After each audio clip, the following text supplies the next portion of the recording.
Ladies and gentlemen, children of all ages, welcome to another Fuds on Film podcast. My name is Scott Morris. Joining me today, we have Drew Savendale. Hello. And Craig Eastman. Be road in everything you do. I concur wholeheartedly. Do you want to give us an intro into this segment then? Yeah, okay, so I suppose was I the one to posit this? I suggested that we should probably come up with a Christmas playlist of sorts of movies that we would each particularly recommend or suggest that our listeners listen to on Christmas Day. Was that correct? Was that what I did? You should know. I don't know. I should also know what films I've seen at the cinema this year. I know I've been to the cinema more than once, but I can only remember one film I've seen in the cinema.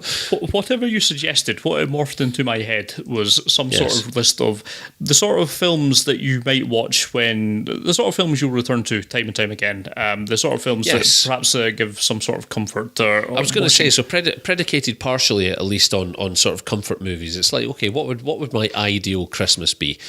Shall I kick us off with this briefly then, seeing as it was my bloody idea? I've taken the liberty of splitting this up and scheduling your day for you, dear listeners. And I would suggest that we need probably a morning film, something that's ultra family oriented, possibly, for that morning period after we've opened the presents, after we've had a bit of breakfast, or while breakfast is on the go to kill a couple of hours while we build up to Christmas lunch.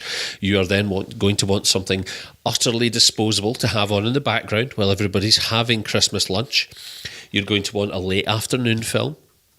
Something a little bit more grown up perhaps, and then you're going to want an evening film, which is going to be a "oh baby it's cold outside" kind of thing, and so I have scheduled my playlist. I'm going to start the morning on Christmas Day.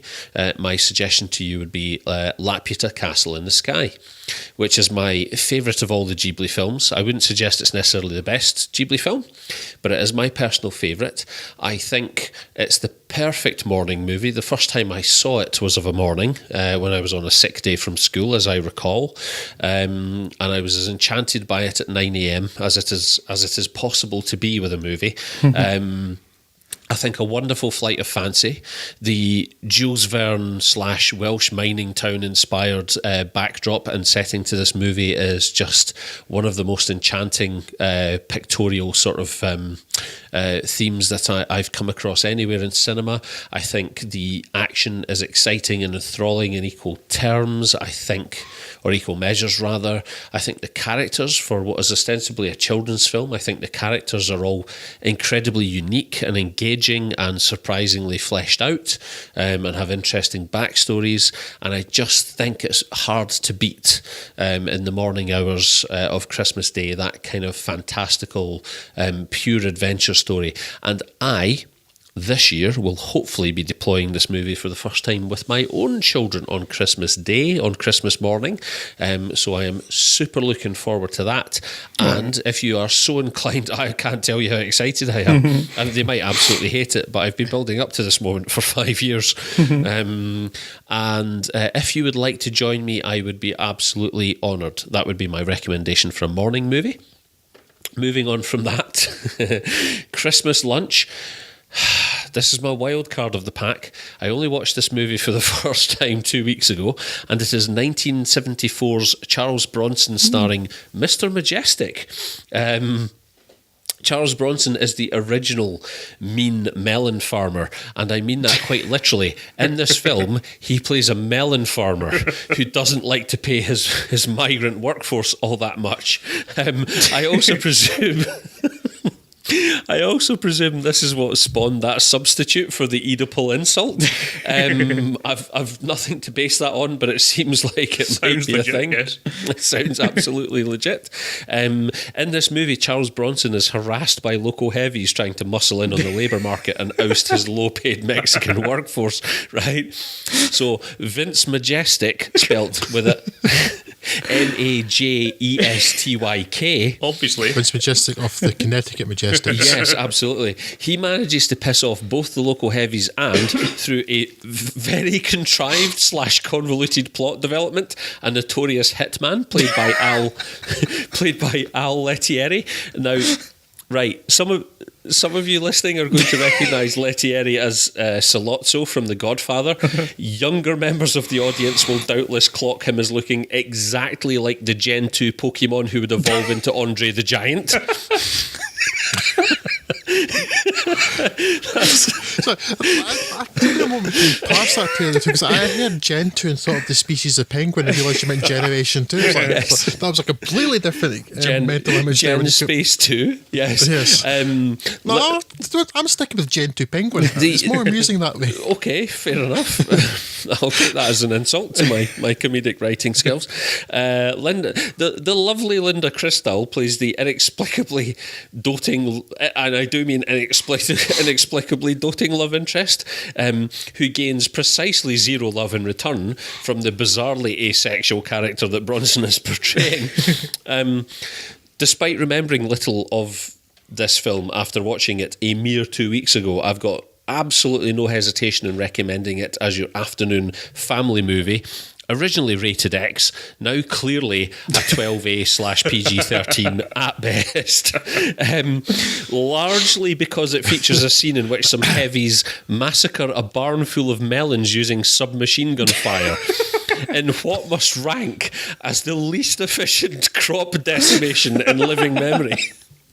And it is absolutely, and I promise you, absolutely guaranteed to give younger members of the family some very bizarre early memories of cinema. So I'm giving you that as your background Christmas lunch movie, okay? Moving on from that, I'm thinking early afternoon, sort of post-Christmas lunch. It's that slouch on the couch. It's that, I'm feeling a bit sleepy. I'm going to have a drink now while everything gets tidied up. You need an afternoon classic on your list. And in swerving the usual candidates, I'm going with my favourite Hitchcock, which is North by Northwest from 1959. Also my favourite Hitchcock. Oh, listen, Drew, back me up here. Cary Grant has never been better. Eva Marie Saint is to die for, almost literally. And James Mason is as insidious as a very insidious thing on National Insidiousness Day. The series of events as propagated throughout are of course absolutely absurd, but only Hitchcock could get away with it, and get away with it he does in blistering style. What a magnificent MacGuffin that film has. Yeah. Like the original MacGuffin. Yeah. Yes, absolutely the original MacGuffin, an absolutely timeless classic, and I think one which, along with Laputa, possibly mentioned in our first ever podcast, our two-parter of our favourite films of all times, a definite comfort movie. And then moving on to the evening, the later hours, I'm giving you a choice of two films. I would recommend you watch them both. If I were to watch them in order or suggest an order to you, the first would be 1993's Red Rock West, which is possibly my favourite Nicolas Cage movie of all time. It's a modern film noir that has stayed with me for a long time. It's got wonderful performances from Nick Cage. It's got absolutely the unhinged performance you want from Dennis Hopper, very much in a sort of Blue Velvet mode, and Lara Flynn Boyle is so goddamn hot in this movie that I'm pretty sure the first time I watched it my face melted off. Really cool, dark and nihilistic noir as you head into Christmas evening. And then to round things off, I thought to myself, it's a cold winter night. Okay, the kids have gone to bed. You're feeling a little bit sort of more comfortable and isolated. Get under a blanket. You want something. What's a midnight movie that actually had any sort of sense of perturbance upon me whatsoever in the past decade or 2 decades? Because now, depressingly, this film is 11 years old and I don't know where those 11 years went. 30 Days of Night is my snowy Christmas movie for you. I think it is a criminally overlooked, and I think we spoke about this possibly at the time, because that's how long we've been podcasting for. Yeah, I think so. Round about when we started, actually, 2007 would be when we started the Fun Line of Podcasts, isn't it? Yes. If not before that. And I think I watched it again recently in the run-up to this to reaffirm my belief in it, and absolutely that is one of the better modern-day horror movies. Not necessarily the greatest cinematic artwork of all time, but it sets a very definite tone. It sets a very definite sense of place and foreboding that actually I think few other modern horror movies have done. And ultimately, it features a man punching another man through his head, which is not a device that has been employed in anywhere near enough movies, by which I mean this is the only movie that I've ever seen this in. And I've seen Story of Ricky, and even that film didn't do that shit. So get it watched. I remember thoroughly enjoying 30 Days of Night, and I bought the Blu-ray as soon as it was available. And I haven't watched it. And you haven't watched it since. How did I know what that last sentence out of your mouth was going to be? It's almost as if there's some precedent for that, Craig. Listen, Drew, I do need to revisit it. You're making me want to revisit it very much. Well, please revisit it last thing on Christmas night, because that is my recommendation to you. And I would love for you to share any of those, dear listeners. And please, if you do, let us know. But I've waffled on enough. What do you guys think? One thing just before we go on, just because it's triggered a neural pathway with your talk of 30 Days of the Night, which I really love as well, but Daybreakers was a similarly vampire-themed thing, which was really quite interesting as well, and I think that's coming to my head as well, Scott. Sorry, and that I've never gotten around to watching myself, so perhaps that is my pledge to you. So yes, that when Craig was talking about 30 Days of Night and the kind of underrated vampire films, got 30 Days Daybreakers came into my head. Not brilliant, but kind of interesting, and I really like Ethan Hawke. Absolutely, yes. So that's a big part of it. And yeah, there's quite into sort of inverse vampire film in some ways. Sam Neill's in that as well, isn't he? Yes. Yeah, but I mean, again, it's a long time since I've seen it, but that's really interesting, and I don't care much about most vampire films, certainly none of that Twilight nonsense, and I don't like the any of the Anne Rice stuff, but I really like Daybreakers. So Daybreakers, Blade, and 30 Days a Night are the only vampire films I haven't much time for, to be honest. Because I was thinking, right, when you suggested this, I did struggle with it because it's something I've been trying to avoid doing lately, is the way this sort of coalesced to me was the kind of films you go back to time and time again, and I've really tried over the past, certainly as long as we've been doing this iteration of the podcast, to stop going back to films and watch new films instead. Yes. Because I try to force myself to do that, to be honest, but I'm not always successful. I was like, maybe I'll just watch A Few Good Men for the 812th time. Yeah, I'm exactly the same, but I want to avoid the same thing. Like my music tastes completely ossified when I was between about 18 and 20, and I haven't really sought out new bands since then. I've not tried to even make an attempt to get into new music. It's like I have my little list of playlists and just keep going back to them, and I don't want that to happen with films, so I'm trying not to. Well, I'm going to WhatsApp you over a list of musical stuff to budge you out of that rut later on, Scott, but that's a separate thing. Thank you ever so much. So I was thinking the sort of things that I had watched most in my life were the kind of things that I kept going back to. They're not necessarily family films, they won't fit to any kind of theme, and most of these you probably wouldn't want to put anywhere near younger children. But the films I'm going back to, one I know that you guys have gone back to even more than I have, would be things like The Big Lebowski. Obviously, it's an incredible classic Coen film, Coen Brothers film. The only rental grade tape I've ever worn out. And just going back to that again, the things that I've gone back to most actually seems to be the kind of things that I did watch most when I was late teens, early 20s. So I was still in that sort of mold of liking an awful lot of action cinema. So the things that I keep going back to, as it turns out, are stuff like early John Woo films, Hard Boiled. Cool. I would watch that, Hard Boiled immensely, The Killer, all these things I could watch on repeat for ages. Scott, can we add the caveat though that are you suggesting that because I believe in the intervening years, and I can't back this up with fact, but I understand that those films, since they gained much more popularity, have been redubbed. I would suggest, obviously, either the original Cantonese, or preferably the original 80s dub. The original Western dub. The ones that are actually funny. Yes, absolutely. It's nothing. I'd also, just talking of awesome 80s dubs, early 90s dubs, Iron Monkey absolutely, also. Yes. Governor. The monkey is showing his ass.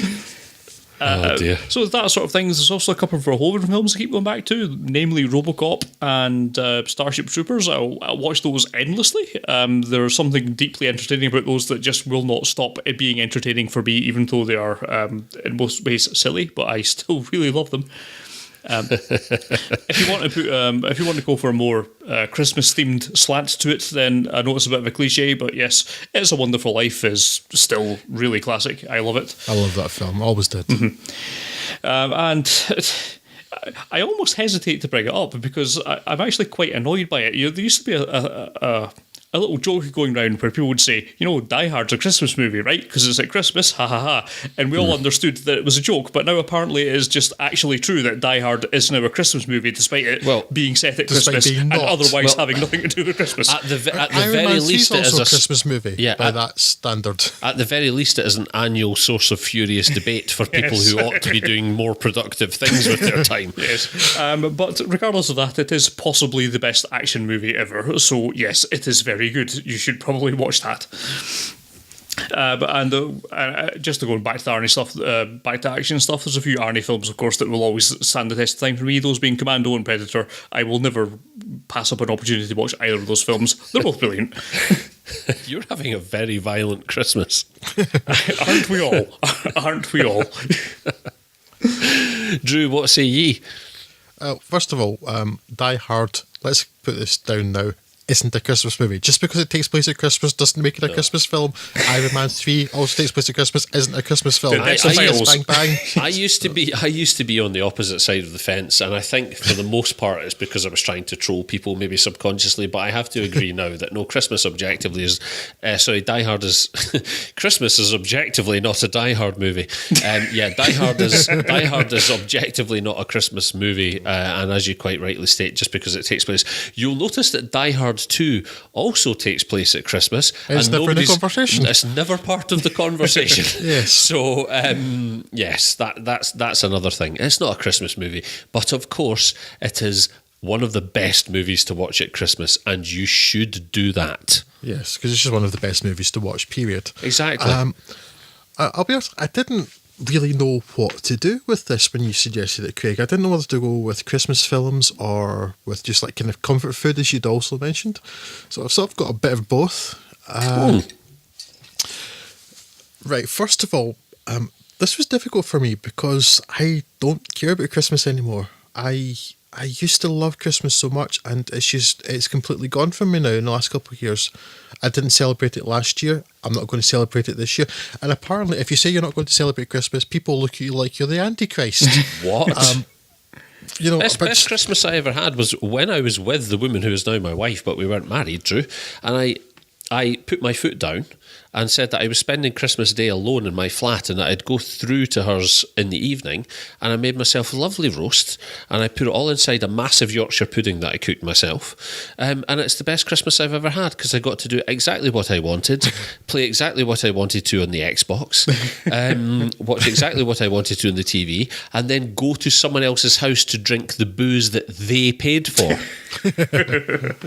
Yeah, don't let them get you down. That magic has just gone. I always loved Christmas, and it's just gone for me in the last couple of years. And I genuinely, I have no Christmas decorations. I don't care anymore. It's just, I'm not interested, which kind of saddens me because I know how much I enjoyed it in the past. But it's like the way people look at you is like, I don't celebrate Christmas, like as if you told them you eat children. So you're watching. So what you're watching this Christmas? Baiser-moi. Halloween 3 Night of the Witch. I'll be watching the inside of my eyelids because I'm just hoping it will just pass. Cool. But I would like to. I'll go back to when I really did love Christmas, and the sort of things I would watch then. So I'm going to go with Christmas films first. The first is The Muppet Christmas Carol. Yes. Absolutely. Yes. Which I love. The Muppet, as much as I love the Muppets, their actual cinematic output is probably got something like a 20% hit rate. There's some absolute stinkers in there. But The Muppet Christmas Carol with Michael Caine, it's just so lovely, it's so funny, it's so well made and so well told, and I love The Muppet Christmas Carol. I think I'll probably always love that. Mm-hmm. You just reminded me that I need to watch that with the kids as well. Yeah, I'm sure they'll love it, Craig. It's just such a nice film. Mm-hmm. As a sort of an adjunct to that, in that Charles Dickens' The Christmas Carol has been adapted about 11 to 12 times, approximately, 11 million times actually. I actually really like the Patrick Stewart one, which is closer to a more complete adaptation of the source material based on his one-man show that he did on stage for many, many years. And I just really like the Patrick Stewart one. It was done for TV, I think. But yeah, The Muppet Christmas Carol, Scott mentioned It's a Wonderful Life, was always my favourite Christmas film for a long, long time. I've not watched it in a while now, and I thought I'm not going to any time soon because of the reasons I've just mentioned. Can I just mention, I would certainly have mentioned A Muppet's Christmas Carol if I'd remembered, because I made a note in the card to mention this and Scrooged as well, but I forgot. So now I've mentioned them now, so thanks. Yeah, Scrooge isn't brilliant, but it's Bill Murray, who's always good value. The other two Christmas films that I will mention just now, I think... although I do quite like it's also called Tim Burton's A Night Before Christmas, despite the fact it's actually the Coraline director, Henry Selick, and Tim Burton was only the producer, so poor Henry Selick, he really gets short shrift with that. Much like Peter Jackson is being credited with Mortal Engines at the minute. And I've literally heard no one talking about the actual director of that film. I'm sure Peter Jackson's not happy with that. He wasn't a director, so... Yes.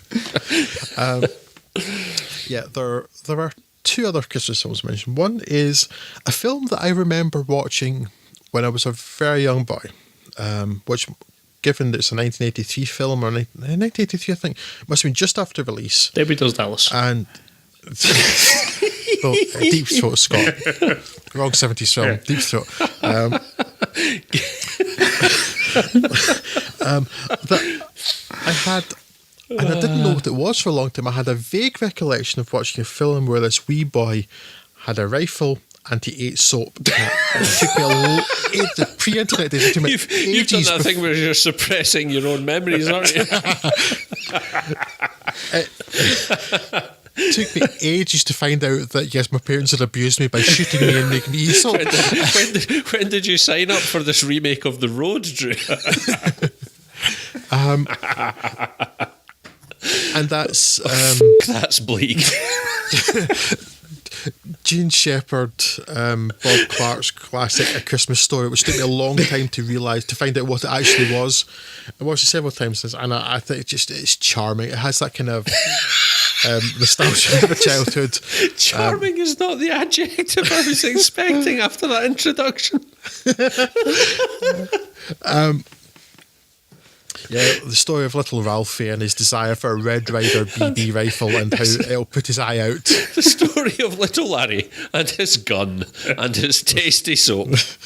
Good performance by Darren McGavin as Ralphie's dad, who forces him to eat soap and shoots him and kills him. It's a bleak story. Soap, it's none of your 5 a day. Fight Club, also a great Christmas movie.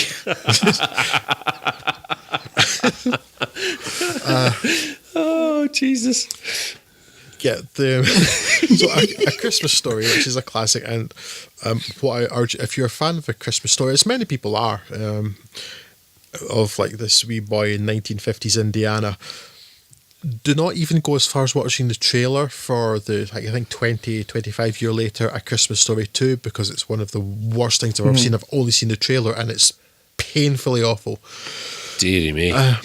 The other Christmas story I'll mention, Christmas film that I'll mention, is there are bits of it I don't like, and I don't like the religion aspect of it so much. And a wee bit, it's a bit twee, but strangely you mentioned Cary Grant, Craig, and it's a 1947 film, I think, called The Bishop's Wife, which was remade years later with Denzel Washington. I think Whitney Houston is the preacher's wife. Oh, but the classic, I didn't even realise that was a remake. Yeah, it's a remake of the 1947 film. David Niven as this preacher who's kind of lost faith, and Cary Grant in a supreme performance as the angel that comes to help him, called Dudley. A terrible name, Dudley, but and it's just, you know, that wonderful swagger that Cary Grant has. I could watch Cary Grant in anything. He has this wonderful swagger, having a wee bit of fun, and I just find it a lovely, lovely film. So yeah, The Bishop's Wife, I just think is charming, and that's it for Christmas films. So I'm up at Christmas Carol, A Christmas Story, It's a Wonderful Life and The Bishop's Wife. Those are my main Christmas films that I really used to like watching. I purposely avoided It's a Wonderful Life because obviously it's like it's the cliche, isn't it? Yeah. I know it's a cliche, but I love that. I've loved that film since I was a kid, and I've never stopped loving it. Well, I've also avoided it because I hadn't actually watched it until 2 years ago when my wife set it upon me as a trap.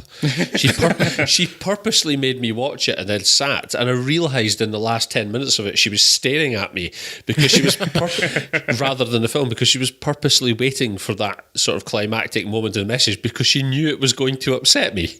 Waiting for you to cry when they're all giving on the money and you saying like there's no man's a failure who has friends.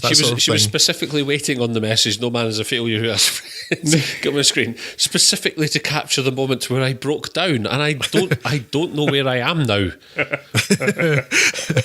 So I was avoiding that one. In terms of just like sort of comfort food, which is the main thing I took from your suggestion for this, Craig, of kind of stuff you could watch anytime. Yes. The Big Lebowski's a given. It's my favourite film of all time. I could just watch that again and again and again and again. But a film we actually mentioned just a couple of podcasts ago, which is The Day of the Jackal, because we mentioned at the time, Craig, that it was for cinematic comfort food. It's so satisfying. That is an under the blanket movie. Yeah. When we talked about a good while ago now, in the early days of Fuds and Film, we talked, Craig, you and I did the Jack Ryan podcast. That's right. And I mentioned how much I like submarine films, and the submarine film I like more than any other is The Hunt for Red October. Yes. And for me, that's a cinematic comfort film. I've watched that so many times. I could just... It's got some interesting trivia as well. Yes, it has. Interesting you should mention that. I really put that out in our Twitter feed this evening because I was amused that your entirely accurate trivia entry in IMDb is still there. My hobby. So it's 100 of 107 people having found it interesting, and it's one of the highest rated bits of trivia for that film. If I achieve nothing else in life. Yeah, so I can watch that anytime. I find it so enjoyable. The same, like Scott, I keep on thinking, right, I need to force myself to watch new stuff. Unlike Scott, I generally don't manage it, and it's like, you know what? No, I'll just watch Die Hard again because 1,000 times isn't enough. I need to make it 1,001. Ho ho ho! Now I have a machine gun. And there's a couple other films that just sit in there that I really like, and not the best films of all time, but still good films, still really good films that I could watch anytime. One is Brian De Palma's The Untouchables. Oh yes, oh yes. I could watch that anytime, and I've watched it so many times. It's I think it's quite an earnest performance from Kevin Costner, but I really like it, and Sean Connery is great in it. But I mean, that's cinematic comfort. I could watch The Untouchables so much. And there's another film that I've watched probably as many times as I've watched The Untouchables, maybe more in fact. And another kind of like submarine films, I really enjoy a good kind of legal courtroom drama. It doesn't have to all be in the courtroom. I mean, 12 Angry Men is magnificent, but I've not watched it quite so many times because it's so intense. The number of times I've watched A Few Good Men is well, you stated earlier it was 800 figures. Yeah, that was an exaggeration, but I'm probably even triple figures. But it's really, it's getting close to that. Honestly, I've watched that film so many times. I find, I mean, I know Tom Cruise isn't always the most popular person. I've always thought Tom Cruise is a good actor. He's a great actor. Very good. I don't ever think he's great, but I think he's a good actor who could be very good. I think there's nobody more committed than Tom Cruise. Yeah, and I've never seen anyone who gives as much of himself to any kind of performance, no matter how stupid it is. Nobody is more committed. Nobody is more committed to the legend of Tom Cruise than Tom Cruise. Yeah, and I think A Few Good Men is one of his best films. I just find him very compelling in it, and Jack Nicholson in that film is incredible. He's chewing the scenery, and it's magnificent.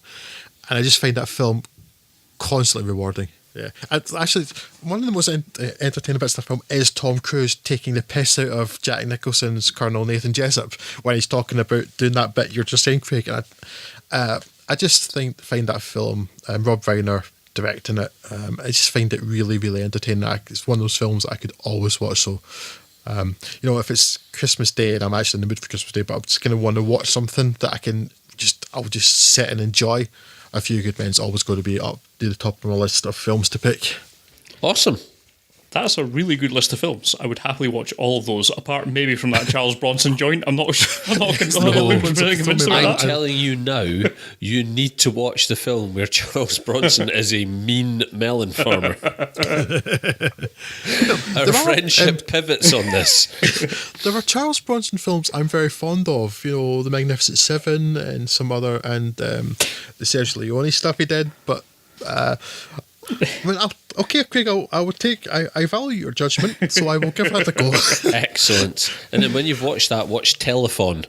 Yeah, just please don't mention Death Wish 3. I don't want our friendship to end, Please don't take it too far. That's all right. Does that conclude our broadcast, eh? I think it does. Yes, thanks very much for your attention. We will be with you very soon with another podcast.